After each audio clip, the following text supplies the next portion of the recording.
Pues venga, yo creo que ya podemos ir empezando si queréis.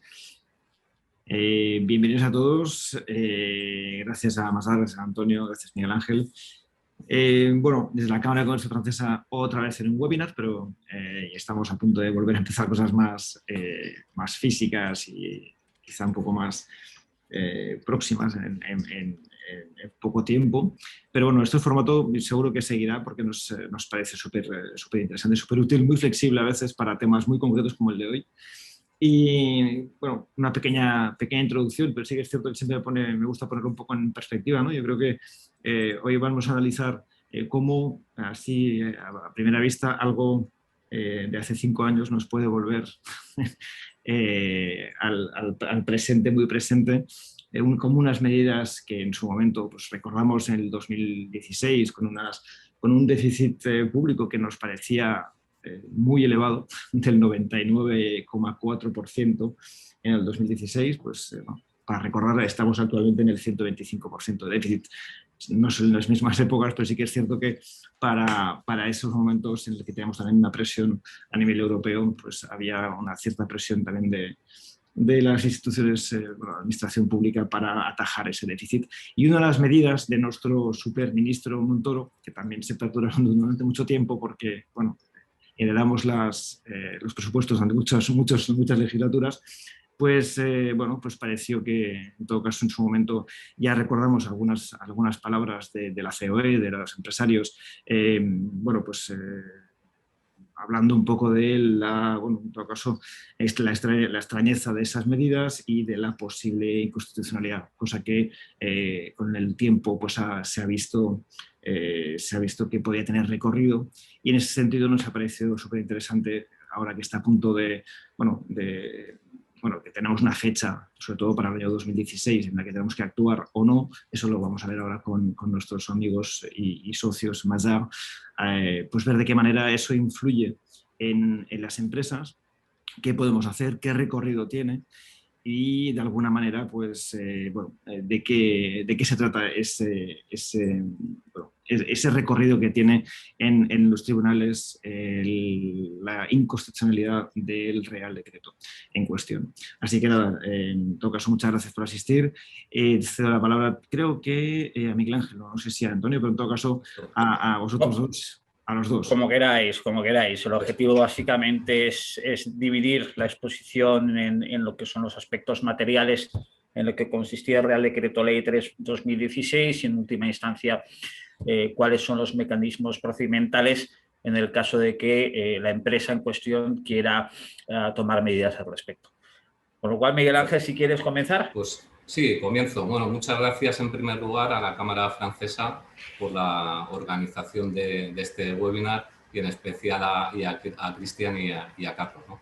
Pues bien, lo que comentaba Antonio en el webinar de hoy, pues vamos a tratar el tema de la posible declaración de constitucionalidad del Real Decreto Ley 3/2016 y para ello lo hemos dividido en dos partes. La primera parte la voy a abordar yo y se va a centrar pues en un resumen, en una descripción de la situación actual y del tema en cuestión, y luego pues trataré determinados aspectos materiales explicando pues las medidas que en su momento fueron introducidas por el Real Decreto Ley 3/2016, cuya inconstitucionalidad se está planteando en la actualidad, ¿no? Luego terminaremos con una parte más procedimental sobre qué procedimientos hay para instar o solicitar rectificación de autorizaciones, declaración de inconstitucionalidad, etcétera, y otros, digamos, posibles efectos adversos que puede tener el solicitar una rectificación de autoliquidaciones y, en particular, el tema de la ruptura, digamos, de la prescripción. Pues para centrar el tiro, para quienes no conozcan bien este caso en particular, pues estamos hablando de un auto de la Audiencia Nacional bastante reciente, de marzo del año 2021, y que se hizo público durante el mes de mayo igualmente de este año. Es un auto de la Audiencia Nacional en el que lo que hace la audiencia es elevar una cuestión de inconstitucionalidad ante el Tribunal Constitucional en relación con el Real Decreto Ley 3/2016, porque se introdujeron determinadas medidas para la reducción, como comentaba Cristian, del déficit público y que luego comentaremos. Que sepamos, porque el tema de inconstitucionalidad de este Real Decreto Ley 3 ya se venía planteando desde hace muchísimo tiempo. En particular, estaba muy asociado con la posible, en su momento, declaración de inconstitucionalidad del Real Decreto 2/2016, que probablemente sí que lo hayáis oído o lo habéis leído en prensa, por fin ha sido declarado inconstitucional, ¿no? Por el Real Decreto 2016, que introdujo determinadas medidas en relación con los pagos fraccionados. En concreto, pues una de ellas era el tema de los pagos fraccionados a mínimo, ¿no? Entonces, digamos que la cuestión de la posible inconstitucionalidad de este Real Decreto 3/2016 ya se venía barruntando desde hace mucho tiempo. Pues ahora ya la Audiencia Nacional lo que ha hecho al analizar un caso que se le ha planteado, ha elevado ante el TC, el Tribunal Constitucional, pues ya formalmente una cuestión de inconstitucionalidad. Lo importante, ahora entraremos más en detalle, que es lo que se cuestiona. Este auto eleva la cuestión de inconstitucionalidad ante el TC, principalmente, digamos, por motivos de forma. ¿Qué quiere decir esto? Pues que principalmente lo que alega es que no se puede utilizar un Real Decreto para regular determinadas materias que están reservadas por el principio de reserva de ley, ¿no? Como lo es, por ejemplo, el tema que tenemos todos de contribuir a los gastos públicos conforme lo establecido en la Constitución española en el artículo 31. O sea, recordemos en relación con la utilización de los reales decretos leyes, que se tienen que dar determinadas circunstancias. Primero, que se den escenarios de extraordinaria y urgente necesidad, que en este caso incluso yo me atrevería a decir que es dudoso, ¿no? Porque las medidas, como veremos, irán dirigidas a reducir principalmente el déficit público. Eso que se puede entender como extraordinaria y urgente necesidad, pues puede ser dudoso. Y luego está el tema de los límites, ¿no? Porque a través del Real Decreto Ley no se puede regular cualquier materia. Hay determinados derechos fundamentales y determinados derechos en la Constitución, como es el que acabo de comentar, que no pueden ser regulados por una figura como tal. Entonces, ¿qué ocurre? Si al final se acaba ya concluyendo que el instrumento normativo que se ha utilizado, el Real Decreto Ley, pues es no compatible con la Constitución, pues lo que significaría que ese Real Decreto, las medidas, quedarían fuera del ordenamiento jurídico y no debieran producir efecto alguno, nunca. Lo importante de este caso, el Real Decreto Ley 3/2016, es que adicionalmente no ha habido ninguna ley posterior que lo haya convalidado, el Real Decreto Ley, con lo cual, de ser tachado inconstitucional, ya sea por el fondo, o sea, por temas de fondo o por temas de forma, pues todas las medidas quedarían excluidas del ordenamiento jurídico y no deberían producir efecto. Bien, o sea, decía que era principalmente sobre temas de forma. Pero detrás está también que puede ser declarado inconstitucional por temas de fondo, ¿vale? Si bien el autor, ahora como comentaremos, no entra directamente en temas de fondo, pues hay determinadas medidas, como luego expondremos, pues que entendemos puede ir en contra de la capacidad económica del contribuyente o incluso en determinados casos de retroactividad, etcétera, ¿no? Como veremos luego, por ejemplo, con el tema de bases negativas, deducciones, reversión de los quintas partes, de los deterioros, etcétera, ¿no? Bien, y centrándonos ya en lo que es la parte de la forma, este auto es concreto, es decir, no ataca directamente todas las medidas introducidas por el Real Decreto Ley 3/2016. ¿Bien? Lo específico de este caso es que el recurso que analiza la Audiencia Nacional está centrado en la orden que regula el modelo del impuesto sobre sociedades del año 2016. Es decir, no es un recurso, digamos, directo contra el Real Decreto Ley 3/2016, que vaya de frente a atacar su inconstitucionalidad, sino lo que hace es indirectamente ataca la orden que aprobó el modelo del impuesto sobre sociedades del de 2016, ¿no? Con lo cual, pues este primer recurso se centra en lo que son las medidas introducidas por este Real Decreto para el 2016. ¿Qué es lo que puede ocurrir? Aunque este recurso esté dirigido a las medidas del 2016, en la medida que el Real Decreto se declare como inconstitucional por temas de forma, pues los efectos deberían extenderse también a todas las medidas. Porque si se entiende que no podías haber utilizado el Real Decreto para introducir medidas, será no solamente la del 2016, sino también la del 2017, ¿no? Con lo cual, pues los efectos, en mi opinión, deberían ser extensivos en el caso de que se declare la inconstitucionalidad, cuya probabilidad entendemos que es muy elevada por la parte que comentaba de forma. ¿Y por qué es muy elevada? Pues porque tenemos el precedente del Real Decreto 2-2016, que era un caso muy similar, haber utilizado la misma figura y se ha declarado que es inconstitucional, ¿no? Yo creo que abundando Miguel Ángel en lo que apuntas, es decir, es muy importante el precedente que supone el recurso de inconstitucionalidad, la cuestión de inconstitucionalidad con relación al Real Decreto Ley 2-2016, que en parte explica el contenido del actual auto, ¿no?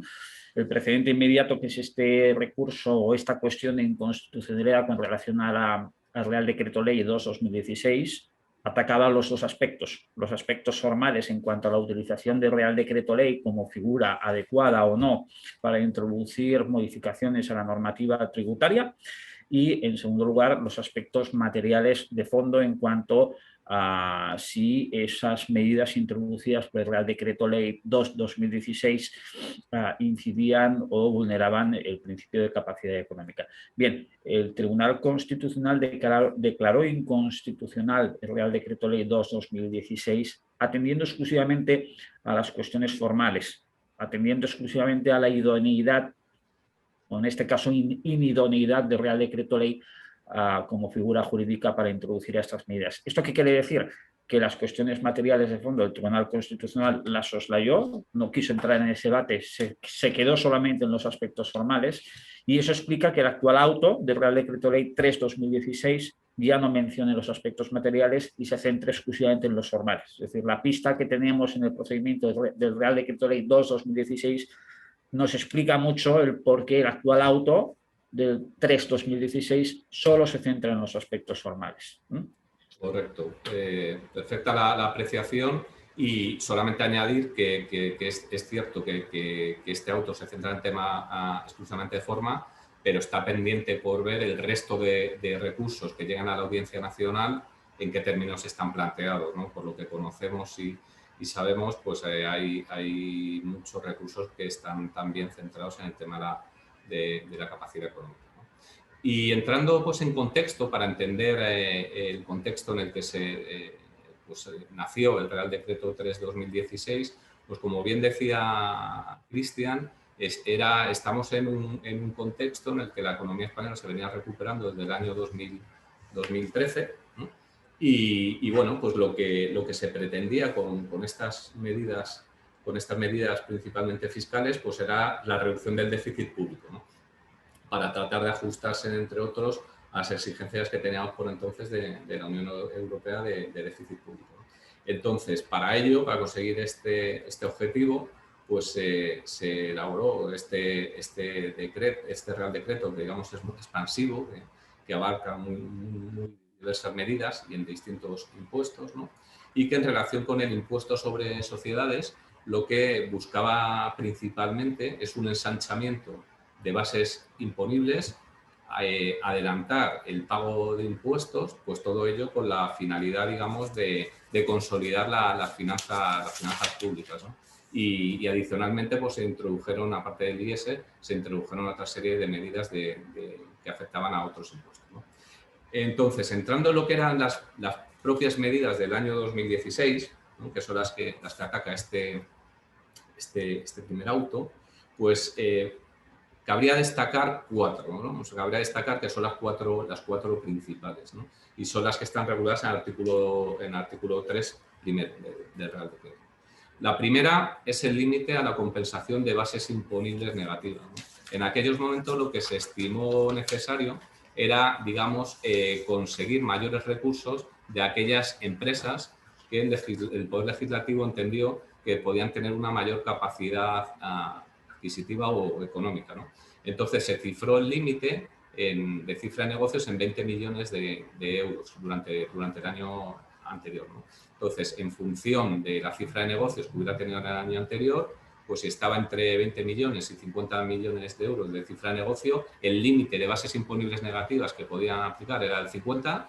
Si la cifra de negocios era superior a 60 millones, el límite de bases negativas que podían aplicar era el 25, y digamos que para el resto de sociedades era el 60%, ¿no? Con ello se pretendía que las empresas no pudieran compensar en la totalidad las bases negativas hasta compensar la base imponible positiva, de forma que no hicieran ningún pago a la hacienda pública, y de esta forma, pues evitando esto, se conseguiría una mayor recaudación. Con la misma exactamente la misma finalidad, se introdujeron también limitaciones a estas, digamos, entre comillas, grandes empresas, más de 20 millones de euros de cifra de negocio, en cuanto a la aplicación de deducciones para evitar la doble imposición, ¿no? Hasta entonces no había límite porcentual para aplicar estas deducciones, y las empresas podrían en aquellos momentos aplicar deducciones sin límite hasta llegar a anular totalmente la cuota tributaria, con lo cual no pagaban impuestos, ¿no? Con lo que se pretende con esta medida es igualmente introducir límites, y ya lo que viene a decir, mira, ya no puedes aplicar al 100% deducciones hasta anular en su totalidad la cuota, sino que le vas a poder aplicar hasta el límite del 50%. Pues también de esa forma consiguiendo, digamos, adelantar la recaudación. En tercer lugar, que es la medida que se consideró como estrella, estaba la reversión de las quintas partes, bueno, lo que conocemos como la reversión de las quintas partes. Básicamente era que hasta el año 2013 los deterioros de cartera, que cumpliendo determinados límites, resultaban fiscalmente deducibles, ¿no?, hasta el año 2013. Y lo que viene a decir la nueva medida en el 2016 es que a partir de este año 2016, pues, y con independencia del tratamiento contable que tú des a esa reversión de los deterioros de cartera, aquello que fue deducible hasta el año 2013 lo vas a ir recuperando fiscalmente, es decir, vas a ir tributando por ello de dos formas. Primero, en la medida en que se produzca una recuperación de los fondos propios fiscales, es decir, que el valor de los fondos propios al cierre sea superior al inicio, o sea, que haya recuperando valor la empresa, y con un mínimo de las quintas partes. Es decir, que lo vayas incorporando pues al 20% cada año, ¿no? Y esa recuperación en 5 años, con independencia de que la compañía haya recuperado, la compañía participada, quiero decir, haya recuperado o no valor, ¿no? Con lo cual, pues ahí se ve también que el tema de la capacidad económica algo falla, ¿no? O sea, ha habido algún tipo de recuperación de valor, pues gravar esa teórica capacidad adquisitiva, pues parece que pueda ser inconstitucional, ¿no? Y por último, se establecen otra serie de medidas en relación con las rentas exentas de establecimientos permanentes o transmisión de establecimientos permanentes, que digamos eran más medidas técnicas para corregir determinadas distorsiones técnicas. Pues, por ejemplo, hasta el año 2013, digamos que las pérdidas de los establecimientos permanentes pues habían sido fiscalmente deducibles, ¿no? Y desde el año 2013, digamos, ya se aplica un mecanismo de exención en el caso de rentas positivas o de no deducción en el caso de rentas negativas, ¿no? Entonces, lo que viene a corregir determinadas distorsiones técnicas que venía a decir, por ejemplo, en el caso de los establecimientos permanentes, si tú a partir de ahora del 2016 tú te vas a aplicar la exención sobre las rentas positivas obtenidas por establecimiento permanente, lo que vas a hacer es corregirlo en el importe de las rentas negativas que previamente, hasta el año 2013, te habías venido deduciendo, ¿no? Pues son meras correcciones técnicas, pues para corregir ciertas disfunciones que se habían ido produciendo, ¿no?, con los distintos cambios de ley que se habían producido durante aquellos años. Entonces, para concluir las medidas y que quede muy claro, las que se han atacado por este auto son límite de bases imponibles negativas, límite de deducciones, reversión de deterioros fiscalmente deducibles hasta el 2013 y luego determinadas correcciones técnicas en relación con la exención de establecimientos permanentes y rentas obtenidas en la transmisión de los mismos, ¿no? Esas son las 4 medidas, digamos, que directamente, frontalmente están ahora bajo discusión. En cuanto a las medidas del 2017, como decía también el Real Decreto 3 tenía medidas de 2016 y 2017. Las del 2017 son realmente también muy importantes, ¿no? Porque hay medidas que limitan pues, la deducibilidad de rentas negativas derivadas de determinadas transmisiones intragrupo, y también pues, estableció el sistema que seguro conoceréis del tema de la exención del 21, en la parte en particular que se refiere a la no deducibilidad de las pérdidas obtenidas en la transmisión de participaciones cualificadas, ¿no? Participaciones cualificadas, básicamente, por resumirlo, son aquellas en las que la participación es igual o superior a un 5% y que la hayas mantenido durante un año, ¿no? Y por aquellos tiempos, que ahora ya no está, también se tenía como cualificada cuando el coste de adquisición de la participación era igual o superior a 20 millones de euros, ¿no? en aquellos momentos. Y luego también estuvo el tema de o se introdujeron para el año 2017 y siguientes el tema de las rentas negativas del EP, ¿no? Que no serían fiscalmente deducibles. Pues estas medidas también habrá que atender cómo evoluciona la cuestión de inconstitucionalidad, porque el efecto recaudatorio, el efecto financiero puede ser muy elevado y podemos estar hablando de miles de millones. En cualquier caso, lo que tenemos ahora adelante es el tema digamos, de la medida de 2016, como decía, principalmente respecto a la forma, con una muy elevada, pensamos, probabilidad de que se declare inconstitucional en cuanto al instrumento normativo utilizado. En cuanto al fondo, tendremos que esperar a ver cómo evoluciona o este propio recurso o los que estén por llegar a la Audiencia Nacional. Nosotros, como anticipaba al inicio del webinar, pensamos que también hay temas de capacidad económica, que vulnera la capacidad económica. Por ejemplo, como he dicho, el tema de la reversión por quintas partes con independencia de la recuperación del valor de la participada. También pensamos que puede atentar contra la capacidad económica el tema de los límites a las bases negativas, porque si consideramos, bajo el principio de igualdad de todos, por qué a las empresas con más de 20 millones de euros tienen que salir perjudicadas por este punto, e igualmente con el tema de las deducciones, ¿no? Entonces, esto es la primera parte, digamos, como os puse, de las partes de centrar el tiro, aspectos materiales, y ahora al compañero Antonio lo que va a tratar es temas procedimentales, valoraciones y digamos, posibles efectos positivos y adversos en relación con solicitar la rectificación de autoliquidaciones para tratar, amparándose en el tema de constitucionalidad del Real Decreto 3/2016. Y sin más, cedo la palabra a Antonio. Pues muchas gracias, Miguel Ángel.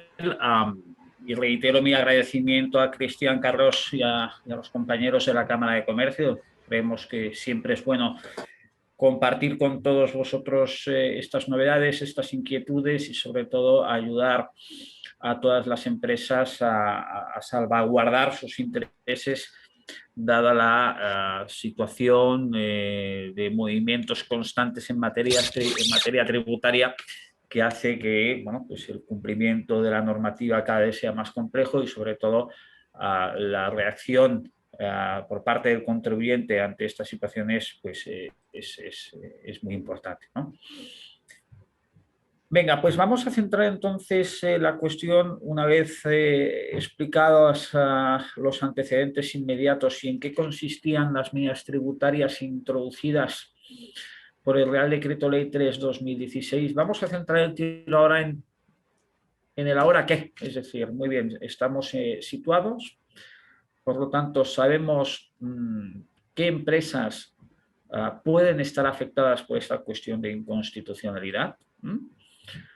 Por lo tanto, estamos centrando el tiro y estamos sobre todo teniendo en mente aquellas empresas que por su volumen de cifra de negocios el Real Decreto Ley 3/2016 les ha supuesto una limitación considerable a la compensación de bases imponibles negativas. Ya sabemos que conforme la normativa general del impuesto sobre sociedades, en el 2016 el límite a la compensación de bases imponibles negativas era un 60% de la base previa con un mínimo de 1 millón de euros, y a partir del año 2017 ese límite es el 70%, igualmente con el mínimo del 1 millón de euros. Con lo cual, evidentemente, aquellas empresas con un volumen de cifra de negocios entre 20 y 60 millones han pasado de esos límites generales del 60 y 70%, han pasado a un límite del 50%, y sobre todo aquellas empresas con un importe neto de cifra de negocios en el año anterior superior a 60 millones de euros, ese límite de compensación de bases imponibles negativas se ha quedado significativamente reducido al 25%. Esto, por supuesto, ha implicado que muchas grandes empresas hayan visto su capacidad de compensación de bases imponibles negativas drásticamente reducida, y eso afecta tanto al ámbito tributario como al ámbito contable en cuanto, por ejemplo, la capacidad de activar esos créditos fiscales por la posibilidad de recuperar a mucho mayor término a esas bases imponibles negativas, con lo cual ha tenido un impacto tributario, pero evidentemente igualmente contable. En segundo lugar, las grandes perjudicadas por este Real Decreto Ley 3/2016 son aquellas entidades que tenían entidades filiales, participaciones, que deterioraron contable y fiscalmente hasta el año 2013 y cuya situación no se ha visto especialmente alterada o significativamente alterada, y sin embargo, pese a que esa filial ha seguido en esa situación, digamos, de pérdidas o de no obtención de beneficios, el Real Decreto Ley 3/2016 les está obligando sí o sí a recuperar por quintas partes desde el año 2016 el deterioro fiscalmente deducido hasta el año 2013. Sabemos que esto es una norma de mínimos, con lo cual esa empresa filial, esa empresa participada, que en cualquier caso ha obtenido beneficios y ha recuperado su valor por normativa general del impuesto sobre sociedades, yo estoy obligado a revertir ese deterioro, con lo cual a efectos de estos análisis de oportunidad, que es donde estamos ahora, pues evidentemente lo primero que tenemos que hacer desde el punto de vista de analizar posibles acciones es en qué medida estoy saliendo claramente perjudicado. Sabemos, por tanto, que las principales cuestiones que están afectando en este Real Decreto Ley 3/2016, Miguel Ángel ha hablado de 4, pero es verdad que desde el punto de vista de importancia relativa, estas dos son las grandes estrellas. Este límite a la compensación de bases imponibles negativas y esta obligación de deterioro mínimo por quintas partes desde el año 2016. Deterioro mínimo, insisto, que si yo estoy obligado a revertir más, tendré que revertir más. Luego, evidentemente, hay tema de establecimientos permanentes, límites en la aplicación de deducciones en cuota, pero sí que es verdad que estas dos principales medidas son las grandes protagonistas. Con lo cual, evidentemente, toda empresa que esté analizando si toma medidas o no, tendrá que analizar si estas medidas le han supuesto un perjuicio significativo o no. Tomemos, por ejemplo, el precedente más inmediato que tenemos con el Real Decreto Ley 2/2016. Este Real Decreto Ley, entre otras cuestiones, introdujo la obligatoriedad del pago fraccionado mínimo atendiendo al resultado contable. Pago fraccionado mínimo que fue declarado inconstitucional por el Real Decreto Ley 2016 para determinados periodos, con lo cual en esa situación las empresas han tenido que analizar si les convenía o no impugnar los pagos fraccionados realizados atendiendo a la declaración de inconstitucionalidad. Por supuesto que han habido muchas empresas que han tomado acciones al respecto y han impugnado esos pagos fraccionados. Pero también podemos decir que la mayoría de contribuyentes han optado por no hacer nada, por un motivo muy específico, porque evidentemente no estamos hablando más que de un efecto financiero. el pago fraccionado mínimo al final de la declaración pues se va a aplicar en la declaración principal, con lo cual ese pago en exceso que yo he hecho con el pago fraccionado mínimo en la declaración definitiva del modelo 200 o del modelo 220 lo voy a recuperar. Con lo cual estábamos hablando de un puro efecto financiero. Lo que ha llevado a muchísimas empresas a decir, oye, pues al final no voy a tomar medidas porque ese pago fraccionado mínimo tarde o temprano lo voy a recuperar. Y este mismo análisis es el que tendremos que realizar ahora en cuanto a estas dos grandes medidas que son las grandes protagonistas del Real Decreto Ley 3/2016. Por supuesto, si yo soy una empresa que tiene bases imponibles negativas significativas, que están topadas por estos límites impuestos por el Real Decreto Ley 3/2016, pero sé que en 1 o 2 años pues posiblemente las voy a recuperar porque mi expectativa de bases positivas va a permitir la rápida compensación de estas bases imponibles negativas, pues en este análisis de coste-oportunidad quizás no me convenga tanto impugnar mis autoliquidaciones para recuperar ese impuesto pagado en exceso, cuando igual de aquí a 1 o 2 años voy a poder compensarme en cualquier caso esas bases imponibles negativas. Y lo mismo en cuanto a mis participaciones en entidades filiales. El Real Decreto Ley me impone esa reversión mínima con carácter obligatorio por quintas partes.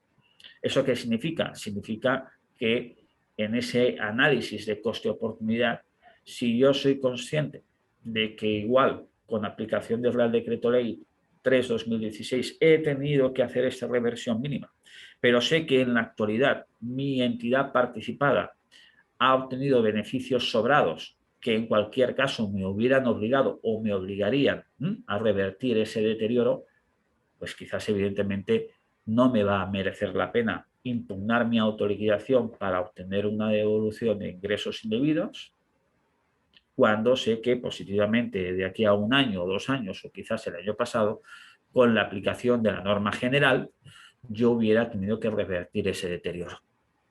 Por supuesto, dentro de este análisis está también el factor de los intereses de demora, pero al final ese es el análisis que cualquier empresa afectada por estas medidas del Real Decreto Ley 3/2016 va a tener que hacer. Por supuesto, aquellas empresas que por sus expectativas y evolución de negocio prevean que esas bases imponibles negativas que están topadas con el Real Decreto Ley 3/2016 van a ser aplicadas muy a medio o largo plazo, o aquellas entidades cuyas participadas se tiene clara conciencia de que su expectativa de evolución de fondos propios no me va a obligar a revertir ese deterioro a medio o largo plazo, estas empresas son las que evidentemente están claramente mucho más interesadas en plantear medidas y en adoptar medidas a los efectos de recuperar ese impuesto en exceso pagado a consecuencia del Real Decreto Ley 3/2016. Con lo cual, este es el análisis que todos vamos a tener que hacer en cuanto a la conveniencia de tomar medidas o no, en función de si ese impuesto que he pagado de más lo hubiera tenido que pagar a corto o medio plazo o no. Y a partir de aquí, pues cada uno tendrá que hacer sus juicios de valor. Llegados a este punto, perfecto, tenemos una clara situación de qué medidas están afectadas por este Real Decreto Ley 3/2016. Somos conscientes de que hay que hacer una valoración individual, caso por caso, para determinar si mi empresa está afectada y si me conviene tomar algún tipo de medida o no en función de las expectativas y evolución de mi cifra de negocios, de mis bases imponibles, de la situación de mi participada. Pero llegamos finalmente a una situación en la que, de acuerdo, pues visto toda mi situación, estoy interesado en tomar alguna medida al respecto. ¿Cómo lo hacemos? Bien, pues esa es la cuestión. ¿Cómo hacemos para el caso que mi empresa esté afectada para no perder ninguna oportunidad una vez planteada esta cuestión de inconstitucionalidad. Aquí tenemos que tener en cuenta una cuestión importante, y es que estamos en un momento incipiente de la situación, porque tenemos actualmente planteada la cuestión de inconstitucionalidad. Como decía Miguel Ángel, previsiblemente van a haber nuevas cuestiones de inconstitucionalidad relativa a la misma norma, planteadas por otros contribuyentes, que igualmente afectarán a cuestiones formales y que probablemente también plantearán la cuestión en cuanto a los aspectos materiales y de fondo. ¿Esto qué quiere decir? Quiere decir que es una situación que va a tardar. Nosotros estimamos que podemos hablar de una media de unos 2 años, atendiendo al precedente inmediato que teníamos con el Real Decreto Ley 2016, con lo cual, si bien podemos aventurarnos a que, atendiendo a este precedente inmediato, el Tribunal Constitucional va a llegar a una solución bastante similar, si bien nunca, evidentemente, se puede asegurar el resultado de esta cuestión de inconstitucionalidad, pero atendiendo a los antecedentes que tenemos, parece bastante previsible. Pero en todo caso, esta cuestión de inconstitucionalidad va a tardar unos años, previsiblemente 1 o 2 años más o menos es por donde pueden ir los tiros. Con lo cual, a fecha de hoy, no estamos ante una situación 100% cierta y segura, y es posible que adoptemos medidas que de igual aquí a 2 años el Tribunal Constitucional diga que la norma era perfectamente constitucional. Bien, la cuestión es, sabiendo todo esto, ¿qué medidas tenemos que adoptar? Pues evidentemente la principal medida y acción que todos estamos teniendo en consideración y que parece ser la solución más ortodoxa es mediante el procedimiento de rectificación de autoliquidaciones con solicitud de devolución de ingresos indebidos. ¿De acuerdo? Este parecería ser el mecanismo más idóneo que todo contribuyente tendría para intentar defender su posición y reclamar, en su caso, el impuesto pagado en exceso a consecuencia de haber aplicado las normas introducidas por el Real Decreto Ley 3/2016. Este procedimiento tiene la ventaja, entre comillas, de que nos permite instar e impugnar nuestras autoliquidaciones reclamando el impuesto pagado en exceso, y en su caso, en caso de prosperar, pues se nos devolvería el impuesto pagado en exceso más los correspondientes intereses de demora, siendo conscientes que el tipo de interés bueno, pues es un 3,75% y es un tipo de interés bastante elevado a la situación actual, pero tiene un grave inconveniente, y es la posibilidad de que la Administración tributaria entienda que con el planteamiento de esa solicitud de rectificación de autoliquidaciones con devolución de ingresos indebidos le interrumpa el periodo de prescripción a los efectos de liquidar el impuesto. Esa es una cuestión que tenemos que ser conscientes que la Administración tributaria probablemente y más que seguro va a interpretar. No somos desconocedores de que hay autores que defienden que si el contribuyente plantea una formulación de rectificación de autoliquidaciones y solicitud de devolución de ingresos indebidos de forma concreta, de forma individualizada, identificando exactamente qué tipo de rectificación se está solicitando y qué impuesto en concreto se está solicitando su devolución, hay algunos autores, en base a determinadas resoluciones del Tribunal Económico Administrativo Central, que están defendiendo que esa solicitud de rectificación de autoliquidación no interrumpe el plazo de 4 años del que dispone la Administración tributaria para efectuar la correspondiente liquidación.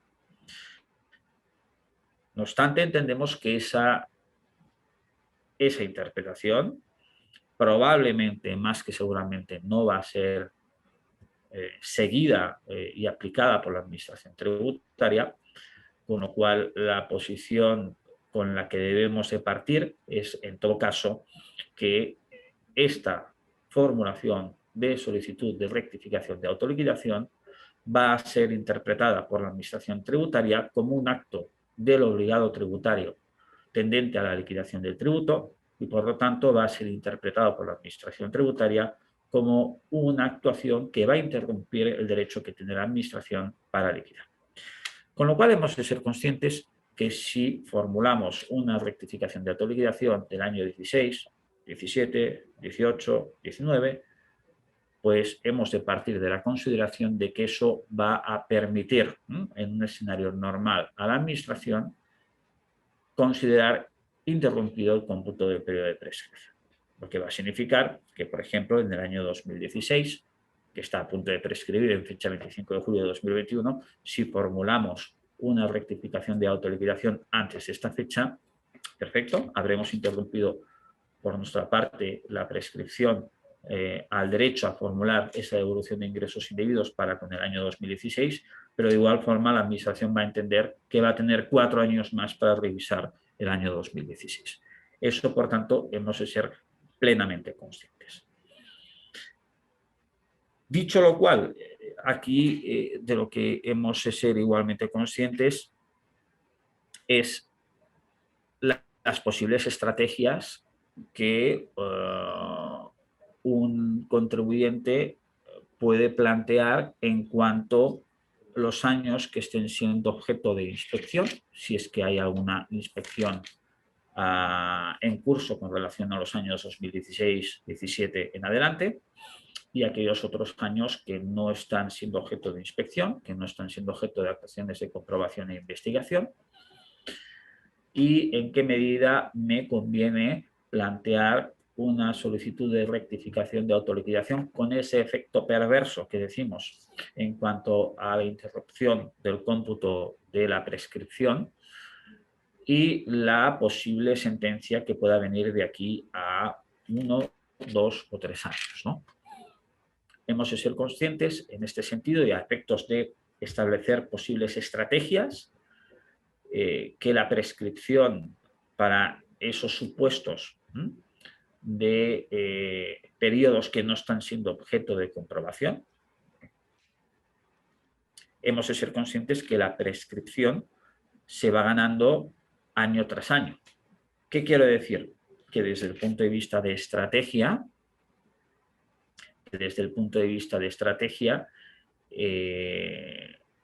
quizás podría ser una posible estrategia no interrumpir la prescripción y no solicitar la devolución de todos los años ahora de golpe, sino ir haciendo una solicitud de rectificación año por año, esperando el momento en que el Tribunal Constitucional dicte su sentencia y declare definitivamente la inconstitucionalidad de la norma. Quiero decir, mal negocio sería, por ejemplo, que ahora impugnáramos de golpe todas nuestras liquidaciones abiertas a inspección y de aquí a 2 años, por ejemplo, tuviéramos una sorpresa y el Tribunal Constitucional declarase que el Real Decreto Ley 3/2016 es conforme a la Constitución. Nos habríamos caído con todo el equipo y habríamos interrumpido la prescripción de todos los años, 16, 17, 18 y 19. Con lo cual, quizás un adecuado enfoque, protegiendo todos nuestros intereses, pero al mismo tiempo no anticipándonos y no perjudicándonos en caso de una sentencia desfavorable, es ir impugnando año a año los impuestos sobre sociedades en función del momento de prescripción de cada uno de estos ejercicios. Disculpa, esto lo estamos sí. Una mera matización, porque ese efecto, como bien decías, perverso, el tema de la interrupción de la prescripción, pues realmente, digamos que esa adversidad se pudiera producir para aquellas empresas, digamos, que tengan algún pecadillo fiscal en esos años, ¿no? Claro. O que tengan algún tipo de miedo. Es decir, por ejemplo, lo que nosotros estamos observando en muchas empresas es que ellos no son conscientes de tener ningún pecadillo fiscal porque lo intentan hacer de la mejor forma posible, pero siempre hay algo que se escapa, ¿no? Sin querer, ¿no? O sobre todo estamos viendo mucha reticencia de las compañías a sabiendas o estar prácticamente seguro que no tienen nada incorrecto aquellos grupos multinacionales que tienen temas de precios de transferencia, ¿no?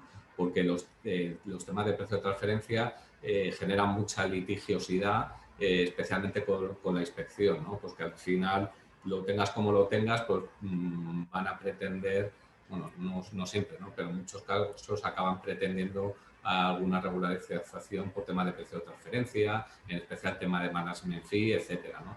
O sea, esas son las reticencias que estamos encontrando en grupos multinacionales. Es decir, mira, a ver si me voy a meter en este camino y resulta que por vestir un santo desvisto otro. Bueno, ese es el análisis, quiero decir. El principal problema que tenemos cuando formulamos una solicitud de rectificación de autoliquidación es el posible efecto adverso de la posible actuación inspectora o comprobadora que tenga la Administración en cuanto al ejercicio que estamos solicitando, ¿no? Por lo tanto, es absolutamente cierto, bueno, pues que hay muchas empresas que en función de su concreta situación, pues puedan tener ciertas reticencias en cuanto a instar una rectificación de autoliquidación que les pueda suponer una actuación inspectora con la consiguiente regularización de otras cuestiones. Bueno, eso evidentemente es así, no lo podemos negar. Evidentemente, el cumplimiento de la norma tributaria cada vez es más duro y es más exigente. La Administración tributaria va teniendo interpretaciones nuevas cada día, con lo cual no podemos evitar tener ese miedo, y ese es evidentemente el análisis que cualquier empresa tenga o tiene que hacer en cuanto a ese análisis de los costes de oportunidad o no de solicitar esa devolución en función de su situación actual, ¿no? Isabel preguntaba si el IS del 2016 prescribe ahora el 26 de julio, tenemos en cuenta los 82 días de interrupción a consecuencia del estado de alarma. Bueno, esa es la pregunta del millón. Quiero decir, teóricamente con la normativa actual, esos 82 días deberían hipotéticamente... 78, ¿no? Antonio, son 78. Bueno, sí, bueno, siempre pierdo son 78, bueno, 78. Pero no debemos de olvidar que recientemente se ha aprobado ya de forma definitiva por el Congreso la Ley de Prevención de Medidas de Fraude Fiscal, y esa norma deja sin efecto estos 78 días. Todavía no ha sido publicada en el BOE, con lo cual no tenemos a ciencia cierta fecha de hoy, y habría que ver cuando se publica en el BOE si estos 78 días entran o no en el cómputo. Hombre, nosotros siempre somos prudentes. Yo sí tengo claro que quiero impugnar el IS del año 2016, por prudencia lo intentaría hacer antes del 26 de julio. No aconsejamos apurar al máximo, y sobre todo teniendo esta ley de prevención de medidas de fraude fiscal que está dejando sin efecto estos 78 días. Evidentemente, si hay alguien que está muy interesado y esos 78 días son absolutamente necesarios para tomar una decisión, etcétera, etcétera, pues ya se tendría que analizar. Pero en un supuesto normal, si la empresa puede tomar esa decisión antes del día 26 de julio, nuestro consejo es que no apure esos plazos, ¿de acuerdo? Sí. Sí, no sé si en ese sentido, si una empresa en el 16 ya ha tenido una inspección de sociedades y no en su momento no recurrió, o... Bueno, ahora íbamos, claro, ahora íbamos a esto. Efectivamente, todo lo que estábamos comentando es en una situación, no sé si normal, pero son situaciones en las que tenemos unos ejercicios abiertos a inspección en los que no están siendo objeto de comprobación. Pero podemos estar en otras dos situaciones. Esta es la situación, entre comillas, quizás más habitual, pero podemos estar ante dos situaciones igualmente posibles. Primero, como tú, Cristian, comentabas, situaciones en las que tenemos o hemos tenido una actuación inspectora que ha culminado con un acto de liquidación y que no se ha impugnado y que, por lo tanto, pues ese acto de liquidación ha devenido firme, ya sea el 16, el 17, etcétera, etcétera. Bien, aquí, desgraciadamente, la opinión mayoritaria es que estos actos de liquidación del 16 o del 17, que no están impugnados y por lo tanto han devenido definitivos, no van a ser atacables y no van a ser impugnables por mucho que el Tribunal Constitucional dicte sentencia declarando la inconstitucionalidad de la norma, porque estamos hablando de un acto de liquidación firme y con carácter definitivo. Por supuesto, todo se puede intentar y todo se puede analizar, pero desgraciadamente en estos actos de liquidación de actuaciones inspectoras que no hayan sido impugnados y que hayan devenido firmes, la situación en este concreto escenario es muy complicada. Por el contrario, eso nos tiene que poner en alerta en todos aquellos ejercicios que estén siendo en la actualidad objeto de actuaciones inspectoras.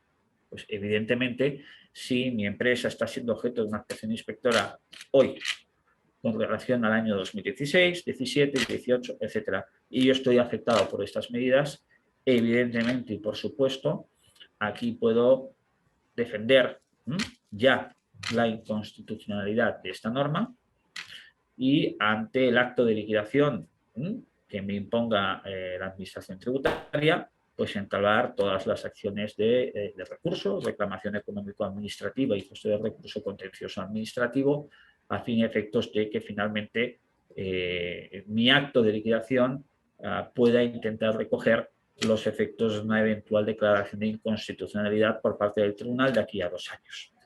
Con lo cual, por supuesto, hemos de ser conscientes de que si mi empresa está siendo objeto de actuaciones inspectoras, aquí sí que debemos de aprovechar el momento para introducir este elemento de debate y, por tanto, impugnar el acto de liquidación para intentar aplicarme los efectos de una eventual sentencia favorable a mis intereses del Tribunal Constitucional de aquí a 2 o 3 años.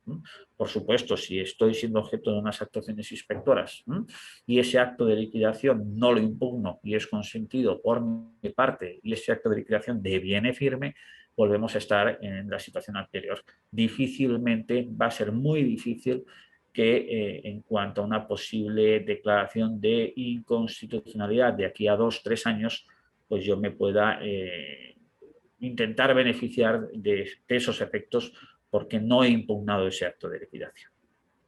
¿De acuerdo? Okay. Entiendo de todas maneras que la fecha así más totémica, más que tenemos que tener en mente, 26 de julio, eso, bueno, aparte de la salvedad o no de los días de estado de alarma, pero en todo caso es la primera fecha que como responsables en ese sentido tenemos que tener en mente de analizar junto con la estrategia un poco a seguir, pero esa es la primera fecha. Más allá de esa fecha, ¿qué se abre qué oportunidades se abren o qué incidencias tiene? Bueno, aquí estamos, como tú bien dices, Cristian, ante una fecha totémica, me ha gustado la fecha totémica, y es cierto que eso va a entroncar en la estrategia que tenemos que seguir en cuanto a qué mecanismos y cómo los tengo que accionar para intentar salvaguardar mis intereses en función de una previsible sentencia. La fecha totémica, 26 de julio, a efectos muy cautelares, y sin entrar en esa discusión de los 78 días, como decíamos antes, nos afecta para el año 16. ¿Qué estamos aconsejando nosotros para el caso de aquellas empresas que quieran claramente impugnar sus liquidaciones atendiendo una eventual sentencia favorable del Tribunal Constitucional? Bueno, usted lo puede impugnar, por supuesto, impugne el año 16 antes de la fecha 26 de julio de 2021, porque si usted deja pasar esa fecha, y luego ya veremos, si usted deja pasar esa fecha previsiblemente o en un escenario normal, el año 16 va a devenir definitivo y por lo tanto ese impuesto pagado de más del año 2016 en un escenario normal va a ser perdido. Pero sí que podemos aconsejar ir tomando esta medida año a año, no dejando prescribir ninguno de los años que están actualmente abiertos a inspección, pero sin necesidad de hacer una impugnación de los 4 años a fecha de hoy, porque insisto, si de aquí a 1 año y medio o 2 años el Tribunal Constitucional declara constitucional esta norma, habremos interrumpido los 4 años abiertos a inspección. Con lo cual, quizás el mejor approach que se pueda tener en este sentido es ir impugnando año a año. Que el Tribunal Constitucional declara inconstitucional el Real Decreto Ley 3/2016, perfecto, no habremos dejado prescribir ninguno de los ejercicios. Que el Tribunal Constitucional declara constitucional el Real Decreto Ley 3/2016, bueno, pues habremos interrumpido la prescripción exclusivamente de aquellos años que hayamos impugnado año por año, sin necesidad de haber interrumpido pues el 19 o el 18, por ejemplo. Quizás este sea el enfoque más prudente, intentando salvaguardar los intereses de la empresa para no perder ningún efecto beneficioso de una declaración de inconstitucionalidad, pero no sufriendo efectos perjudiciales para el caso de una sentencia que declare constitucional esta norma. Todo ello, disculpa Antonio, de nuevo con la matización de que para aquellas empresas que no tengan ningún tipo de miedo fiscal, pues que no tengan ningún problema en que se interrumpa la prescripción y tuviera una posterior comprobación en su caso, que aquellas empresas que no tengan ningún tipo de miedo, digamos, pues lo recomendable sería abordar de golpe ya la rectificación, por lo que estamos diciendo, pues no tiene ningún riesgo, pues mejor hacerlo ya en previsión de que el tribunal pudiera adoptar alguna medida no deseada de limitación de efectos temporales, ¿no?, de la sentencia en cuanto al tema de la inconstitucionalidad. Bueno, ese análisis evidentemente también está ahí encima de la mesa. No podemos descartar una limitación de efectos temporales de la sentencia. Cierto es, corrígeme Miguel Ángel, que la sentencia relativa al Real Decreto Ley 2/2016 no ha tenido ningún efecto en este sentido, en cuanto a la limitación de efectos temporales, pero no lo podemos descartar. Con lo cual, si yo quiero ser absolutamente digamos, pro salvaguarda de mis intereses,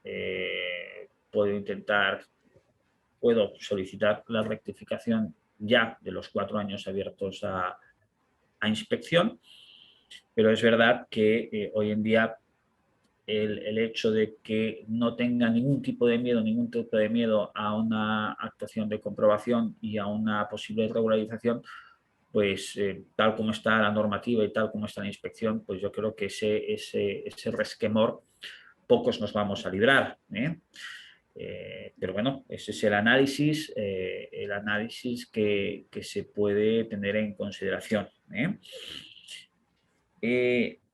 Hay algunos autores y algunos comentarios que también se han planteado, bueno, pues tomar medidas nunca antes de tener una sentencia del Tribunal Constitucional y esperarnos en todo caso a esa declaración de inconstitucionalidad si se confirma de aquí a 1 o 2 años. Son autores que hablan del principio de lo que llamamos en terminología jurídica el principio de la actio nata, es decir, aquel principio en virtud del cual se entendería y se podría defender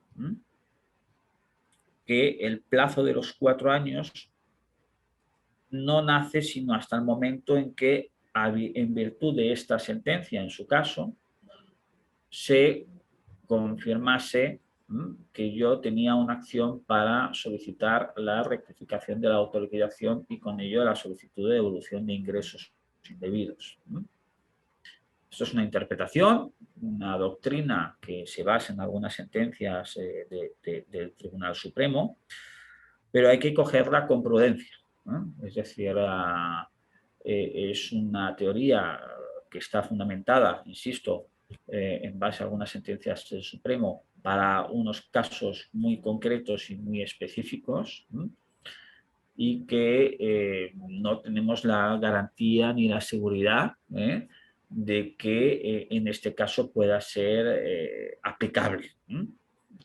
Con lo cual, el tratar de defender, por si alguien pues, lo comenta o escucha campanas, el tratar de defender que con el principio de la actionata yo pueda confiarme en esperar a la sentencia del Tribunal Constitucional para impugnar, por ejemplo, el año 2016, aunque dicha sentencia recaiga de aquí a 2 años, pues insisto, es una interpretación que hay algunos autores que la están defendiendo, pero que en nuestra opinión es arriesgada. No la podemos descartar, pero en nuestra opinión es arriesgada. Con lo cual, aquí sí que, por supuesto, nosotros aconsejaríamos con todas las cautelas y con todas las salvaguardas, aconsejaríamos de que si el contribuyente tiene claro que el año 2016 se le ha visto perjudicado por este Real Decreto Ley 3/2016, tome medidas ya, antes de la declaración de inconstitucionalidad, porque esperarnos a esa declaración e intentar aplicar este principio de la actionata, en nuestra opinión, es arriesgado, ¿no? Con lo cual, pues seamos prudentes en este sentido, y si después de todo este análisis de coste-oportunidad, riesgo de inspección, posibles regularizaciones por otros puntos, por otras materias, etcétera, etcétera, si después de todo este análisis llega al convencimiento de que quiero impugnar el año 2016, por supuesto, nuestro consejo sería presentar la solicitud de devolución de ingresos indebidos antes del 26 de julio. Como mínimo la del 2016. Muy bien, nos queda claro. No sé si hay alguna pregunta más, si alguien quiere preguntar alguna cosa más, si no, o si habéis sacado y tenéis alguna salvedad más, que hay muchas. En todo caso, súper interesante, obviamente, es súper complejo, también te lo digo, muchas aristas, muchos enfoques, ahí se ve claramente la estrategia, bueno, y de los asesores para en cada caso concreto ver si, bueno, pues si a veces es mejor el remedio que la enfermedad, o en todo caso adaptar bien la estrategia a cada una de las empresas, nos parece en ese sentido pues esencial. Y nada, si no hay nada más, yo encantado de volver a hacer alguna acción con vosotros tan concreta como esta y tan interesante para las empresas, sobre todo con una temática que, bueno, pues que además tiene una fecha casi límite de actuación, y esa urgencia nos hace que tengamos que ser más cautelosos a la hora de tomar decisiones. Muchas gracias en todo caso, súper interesante, y cualquier cosa os haremos llegar los contactos, obviamente, de nuestros expertos en ese sentido para que sigáis profundizando si tenéis alguna pregunta más concreta, ¿vale? Muchas gracias a vosotros. Insisto que la filosofía y la idea era trasladar este mensaje porque, insistimos, la fecha, digamos, totémica, Cristian, me voy a quedar con tu frase, es el 26 de julio, al menos para este año 2016, y nos hemos ajustado milimétricamente a esta horita que habíamos prefijado con vosotros.